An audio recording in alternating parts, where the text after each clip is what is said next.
see of the goodness of God. Saudara-saudariku yang dikasihi Tuhan, saya berdoa Anda tetap dalam lindungan kasih dan rahmat-Nya. Kepada Anda yang berulang tahun di bulan ini, saya juga mengucapkan selamat ulang tahun. Sebentar lagi kita akan merayakan ulang tahun negara kita yang tercinta. Dan tahun ini cukup istimewa. Kita merayakan ulang tahun Indonesia yang ke-75, ulang tahun berlian dari negara kita. Maka tema renungan kita kali ini adalah kemerdekaan atau kebebasan Kristiani. Mari kita lihat dasar kitab suci untuk kemerdekaan dan kebebasan ini.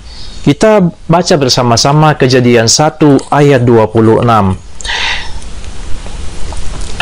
Berfirmanlah Allah, baiklah kita menjadikan manusia menurut gambar dan rupa kita, supaya mereka berkuasa atas ikan-ikan di laut dan burung-burung di udara, dan atas ternak di atas, dan atas seluruh bumi, dan atas segala binatang melata yang merayap di bumi. Manusia diciptakan menurut gambar dan rupa Allah. Manusia diciptakan secitra dengan Allah yang memiliki akal budi, rasa, dan kehendak. Dengan akal budi kita mengetahui kebenaran. Dengan kehendak kita bisa memilih hal-hal yang baik, benar, indah, dan suci. Dan disitulah letak kebebasan manusia. Kebebasan kehendak untuk memilih. Dengan kebebasan ini, manusia tidak seperti robot yang kaku, yang harus melayani Allah tanpa bisa memilih. Dengan kebebasan kehendak ini, orang yang dipenjara pun bisa tetap merasa bebas. Saya tahu Anda bertanya-tanya, masa orang yang dipenjara disebut bebas?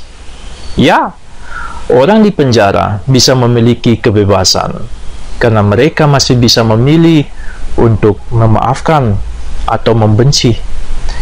Kita tahu bahwa manusia diberi kebebasan seluas-luasnya, supaya apa? Supaya ia bisa mewujudkan jati dirinya sebagai citra Allah yang baik dan suci. Dan masih belum cukup, Tuhan menambahkan lagi satu hal, supaya mereka berkuasa atas makhluk-makhluk yang lain. Manusia sungguh istimewa di hadapan Tuhan, diberi kebebasan untuk berkuasa atas makhluk-makhluk yang lain. Saudara-saudari yang terkasih, dalam perjalanan sejarah umat Perjanjian Lama, mereka jatuh bangun mewujudkan jati dirinya ini. Bukannya menjadi tambah secitra dengan Allah, berkali-kali umat manusia semakin jauh dari citra yang baik dan suci ini. Karena itu 3 kali bangsa Israel jatuh dalam perbudakan, 2 kali oleh bangsa Babel dan 1 kali oleh bangsa Asyur. Salah siapa? Salah mereka sendiri. Mereka tidak mau memilih mendengarkan utusan Allah. Mereka lebih bebas memilih hal-hal yang menyenangkan diri mereka sendiri.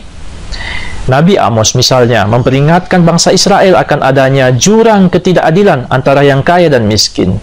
Yang kaya menindas yang miskin. Apabila ada ketidakadilan, maka ikatan mereka menjadi tidak kuat. Ketika bangsa-bangsa lain menyerang, mereka dengan mudah dicerai-beraikan. Dalam kecemasan dan penderitaan orang Israel ini, mereka berseru kepada Tuhan, memohon 2 hal. Memohon dibebaskan dari perbudakan jasmani, tapi juga dari perbudakan rohani. Karena mereka sadar bahwa perbudakan jasmani ini ada hubungannya dengan perbudakan mereka dalam dosa. Salah satu contoh doa mereka adalah Mazmur 80 ayat 5-8. Mazmur 80 ayat 5-8 menuliskan, Tuhan Allah semesta alam, berapa lagi murkamu menyala, sekalipun umatmu berdoa. Engkau memberi mereka makan roti cucuran air mata. Engkau memberi mereka minum air mata berlimpah-limpah.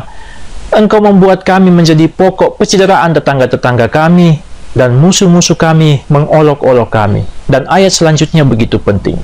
Ya Allah semesta alam, pulihkanlah kami, buatlah wajahmu bersinar, maka kami akan selamat. Mereka juga memohon dilepaskan dari perbudakan jasmani, tapi juga perbudakan rohani. Memohon agar wajah Allah bersinar, menerangi hati mereka yang gelap. Dan luar biasa, Allah mendengarkan doa-doa mereka. Yesus, Putra Allah yang tunggal, menyerahkan diri untuk memerdekakan umatnya dari perbudakan dosa, memulihkan kembali citra manusia yang bebas.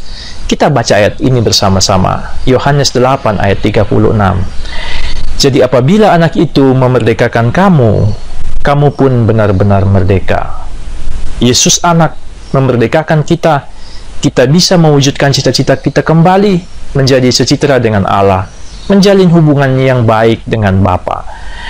Galatia 5 ayat 1 menyebutkan, supaya kita sungguh-sungguh merdeka, Kristus telah memerdekakan kita. Karena itu berdirilah teguh dan jangan mau lagi diperbudak oleh perhambaan.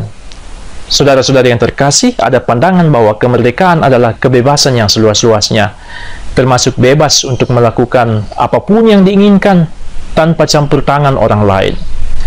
Kita tahu negara kita menganut pandangan kebebasan yang bertanggung jawab, bahwa tidak ada kebebasan yang tanpa batas, yang terlalu luas.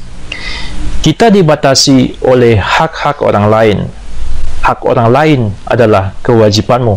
Contoh kecil dalam hidup sehari-hari, kita bebas menggunakan jalan raya, tapi mesti ingat, di sana juga ada hak keselamatan orang lain. Pemimpin bebas untuk memilih dan mengangkat karyawan, tapi mereka wajib memperhatikan kesejahteraan karyawan. Dan pandangan kebebasan yang bertanggung jawab ini sejalan dengan iman kita orang Kristen. Mari kita baca bersama-sama surat Rasul Paulus kepada umat di Galatia 5 ayat 13. Saudara-saudara, memang kamu telah dipanggil untuk merdeka, tetapi janganlah kamu mempergunakan kemerdekaan itu sebagai kesempatan untuk kehidupan dalam dosa, melainkan layanilah seorang akan yang lain oleh kasih. Menarik Bapak Ibu Saudara-saudari, kita dipanggil untuk merdeka, tetapi kita diminta untuk menjadi hamba yang tunduk melayani orang lain. Bagi orang Kristen, bebas dan merdeka memang bukan menjadi tujuan. Kalau kemerdekaan jadi tujuan, maka percaya, banyak hak orang-orang lain yang akan kita langgar. Apalagi kalau kebebasan itu orang maksudkan kebebasan untuk berbuat jahat atau berbuat dosa. Rasul Petrus mengatakan dalam 1 Petrus 2 ayat 16, hiduplah sebagai orang merdeka, dan bukan seperti mereka yang menyalahgunakan kemerdekaan itu untuk menyelubungi kejahatan-kejahatan mereka, tetapi hiduplah sebagai hamba Allah. Kemarin ada cerita seorang anak muda yang menikam sahabatnya. Akhirnya dia menjadi tidak bebas, takut. Dia membayar ojek 180.000 untuk lari ke kota lain. Ternyata di sana Pak Polisi sudah menunggu. Rupanya Pak Polisi di kota yang satu sudah menghubungi intel di kota ini. Saudaraku, orang yang berdosa tidak akan tenang hidupnya. Mereka akan selalu berlari, dan kemanapun orang itu pergi, hati nuraninya akan terus-menerus berteriak, meminta pertanggungjawaban. Karena itu Rasul Paulus berkata dalam 1 Korintus 6 ayat 12, segala sesuatu halal bagiku, tetapi bukan semuanya berguna. Segala sesuatu halal bagiku, tetapi aku tidak membiarkan diriku diperhamba oleh suatu apapun. Memilih untuk hidup yang baik lebih membebaskan kita daripada memilih nafsu sesaat. Saudaraku yang terkasih, mari kita maknai kemerdekaan ini dengan berusaha memilih hal yang baik dan kudus dalam hidup, supaya kita tidak jatuh dalam perhambaan dosa. Lebih dari itu, kemerdekaan ini bukanlah tujuan. Kemerdekaan menjadi sarana bagi kita untuk melayani orang lain. Saudara-saudari yang terkasih, mari sekarang kita panjatkan doa-doa syafaat kita.